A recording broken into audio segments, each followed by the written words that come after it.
Welcome to the City Current Show. I'm your host, Jeremy Park. We're always honored to bring you inspiring stories of individuals and organizations making a difference and powering the good. And we love making sure you have helpful information, especially when it comes to your benefits. We're honored to be joined by our City Current partner, Will Brown. He's managing partner for the Benefits Group. How are you doing, Will? Boy, I tell you what, if I had that kind of energy every day, I would conquer the world. I'm doing wonderful. Thank you. Hey, you have to have energy. Absolutely. The energy you put out is the energy you receive. So, hey, that's the fun of it. So let's start out. Benefits is a fun conversation in your world for sure, because there's a lot of changing. We'll talk about transparency. You are always extremely helpful when it comes to providing tips for families for what they need to consider with their benefits, and obviously companies. And so you're a wealth of information. But let's start with the Benefits Group overall. Give us a little bit of context around what you do. Sure. Succinctly put, Jeremy, we help small to mid-sized businesses offer Fortune 500 benefits. Now, what does that mean? That's kitschy, that's good, but peel that back. We have a passion for what we do. We know what we're doing. We're good at it. We know where the levers are to save you money. We're going to spend time with you educating, and we care. We get the cost of broccoli. We're not product peddlers. I didn't grow up to be in insurance, have a background in public accounting and in consulting, and have seen behind the curtain. But this is an area that is important in most people's lives. So that's why we do it differently. We're going to relate to you. We're going to give you all the information as an employer or employee, and then you can make an informed decision rather than us just going, hey, here, we're an order taker. Pick this, Blue Cross plan. And you just say it's too expensive and you move on uninsured. We don't like that. When you think about the larger companies, access to obviously the health insurance like you're talking about, and being able to afford that, make it affordable for their employees on both ends. So you've got the health insurance, you've got dental, you've got vision. It goes way beyond that though. So talk about when you're talking about benefits, give us a little bit of what that encompasses. Well, we do it all. We can give you a full, thank you for asking, because a lot of people think it's just medical. So we'll go in and work with the employer and offer a full suite. If they say, hey, let's do some group disability, some group life, telemed, because behavioral health is very big right now, another time, another place, but it is big, employers, as well as your medical, dental, vision, which are considered the voluntary. Most folks, why do we linger and spend a lot of time on the medical? Because that's your biggest cost. That's an area of big financial exposure and big premium outlay for the employer or the employee. Somebody's going to pay it. When you think about being competitive, obviously, it shifts in terms of where the power is. Is it on the employees? Is it on the company? Recession versus inflation, like all these factors. But still, the reality is we're in a competitive marketplace for talent. And when you talk about competing with the larger companies, you have to have a robust benefits package to be able to compete. And so there's purpose, there's benefits, there's all these things that fit into an employee choosing where to work. And when the market is competitive, benefits plays a very vital role in this. And so talk about how this plays in to make the small to mid-sized companies competitive with the larger companies in the talent attraction and the retention side of this. Absolutely. As when I say absolutely, I mean absolutely. It's imperative, and you've hit the nail on the head. It doesn't matter the size. The person, your employee, is still that same person, whether they're working in a 1,000-man group or a 10-man group. What it does for you, though, the employer, is magnified. There's something called the halo effect. And day one, if I'm walking in and I want to work for you, Jeremy, and I love your culture, you've got 12 employees, you're a small group, and I love Jeremy. He comes in with that amped up energy every day. And I'm telling my wife I'm working there, but Jeremy says, I said, what about your benefits? And Jeremy says, right now, I bring in donuts on Friday and we have a little coffee machine. I'm going to be like, I don't know if Jeremy's looking at the big turn, if you operate your business like that. But if you say I've got a full suite of benefits, major medical, dental, vision, behavioral health, then I know that even though you're small, you're operating as if, and you can provide me the culture and the benefits I need. So that's that halo effect and the perception that you run a business that you're serious about. B, also, without going into the details, there are notable tax savings, payroll tax for the employer, because everything is, most of the benefits are Section 125 pre-tax. So here's a quick example. If you, Jeremy, offer to your 10 folks and they spend an average of $400 a month, or 4,000 a month, that across all employees, that's 48,000 a year. That's not hitting your payroll. So what? No matching FICA, FUTA, SUTA, and even your work comp, which is based on payroll, has now gone down because your payroll went down and you just offered it. So yes, offering it doesn't have to be a hassle. Small businesses can, and employees really, you get the quality employee because they see you as a quality employer.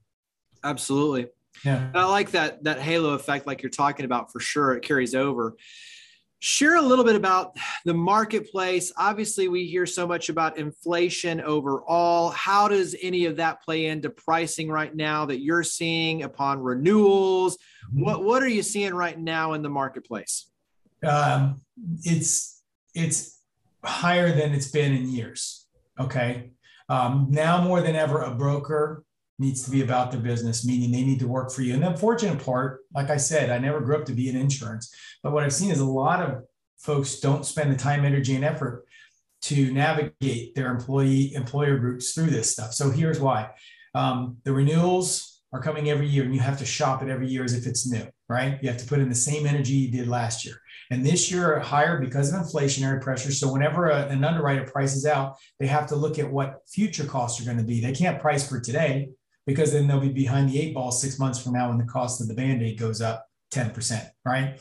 So you've got that piece of it. Plus, with all during what we had happen through 2020 and even 2021, there were a lot of postponed surgeries and a lot of increased cost in not only treatment, but people not knowing the true cost of things would say, let's say a COVID test, I'll use as an example. In their minds, it was presented as free. We both know nothing's free. So you might have folks going 3 times to get their free COVID test. But guess what?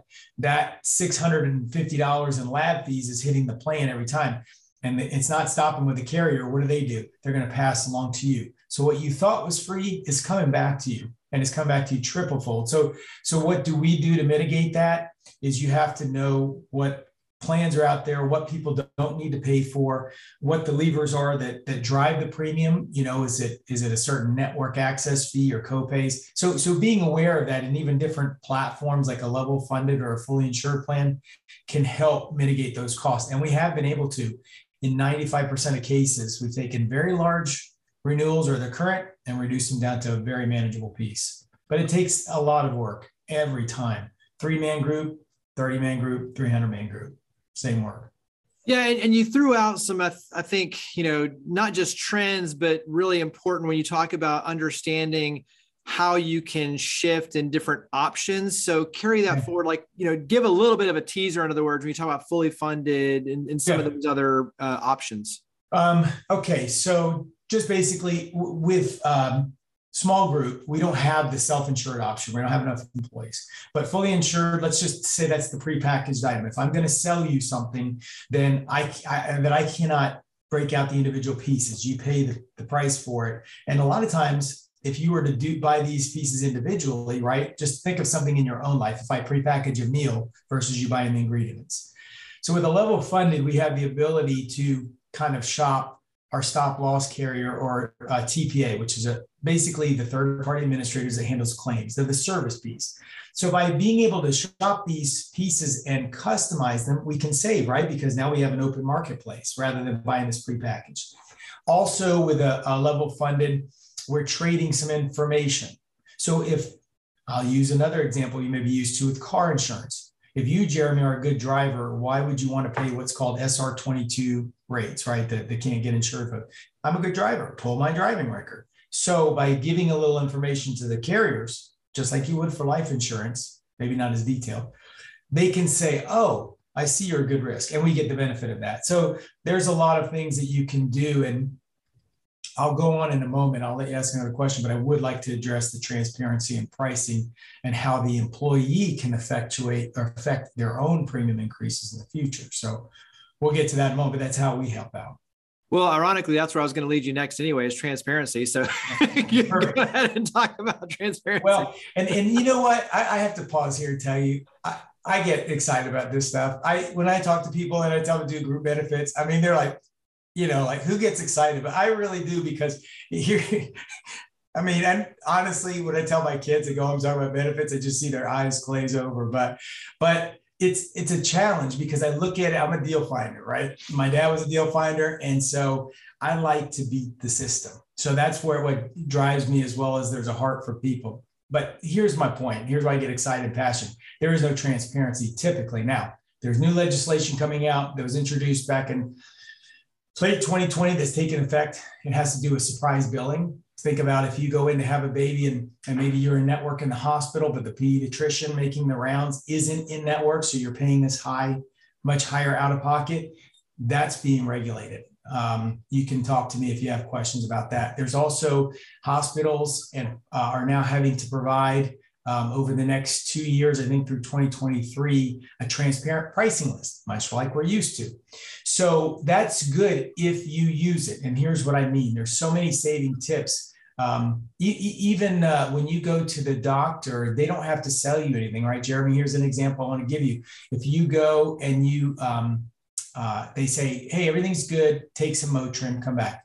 Now you pay for insurance and you take that Motrin and think, yeah, I'll take it. I've got some at home, but they're giving it to me. You're paying maybe $100 a bottle for that Motrin, right? So there's a conscious decision where we have to realize we are purchasers of products in this health transaction that is going to affect our pockets next year renewal and every year. So rather than taking that, or even if you go to look for I'll land here with my example, an MRI. If you go to an HCA hospital and you're in a provider seeing an HCA physician, let's say, they by contract can't refer you outside. So they're going to say, Jeremy, go down the hall, get your MRI, go down to floor 3 and come back. Now you are thinking, okay, I go down there, but you don't know that they're going to charge you $3,200 for that MRI. And you might be able to go to a standalone radiology place, and there's several of them, where you could pay $876, which I did myself. Now, especially when you're in that deductible phase, as deductibles rise, that's real money out of your pocket. And that's what I mean by just being an informed consumer. We have like tip sheets that we hand out to our groups on how to save money. So transparency is not only knowing, but it's you making a more informed decision and knowing what resources are out there, asking your broker, looking online. And they have that with formulary too, or drugs. So there, I could go on about that, but I won't. Well, and all this is a perfect example of why we love having you come on, is because you can dive into this and you're, sharing really helpful tips. Carry that over into maybe one or two others when you're talking about families and what they need to consider for the right benefits package and the right plans. Yeah. Give us one or two of your favorite tips for families to make a good decision. Okay. Don't pay for things you don't need. Here's what I mean. So when you go in, you're busy, you're at work, they put this group health product in front of you. Maybe they put 3 plans in front of you, right? So what are we so used to thinking? Oh, I want copays.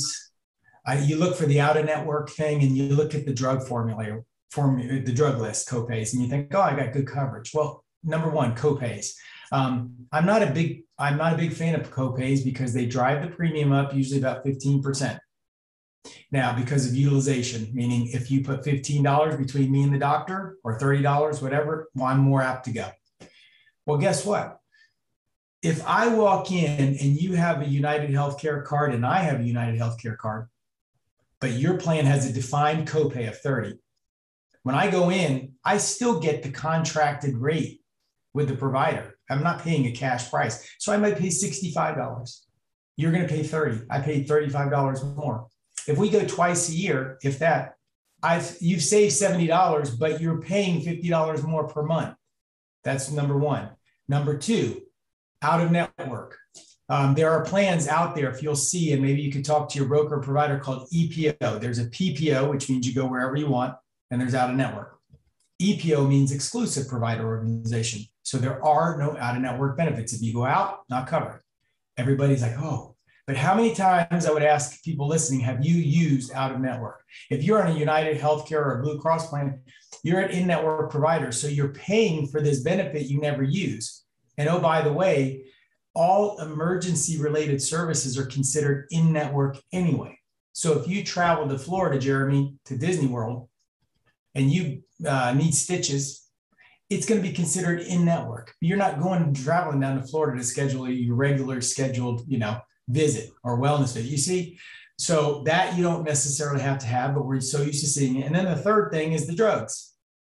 If you aren't on a high price medication, what do you care if it has copays? Those things are costing you folks to have on there. Why not just have that what they call subject to deductible and coinsurance? Because you can go to GoodRx, and I'll finish here because GoodRx and plans like it are amazing. Meaning you can go on there and oftentimes get better pricing than you could on your employer sponsored plan.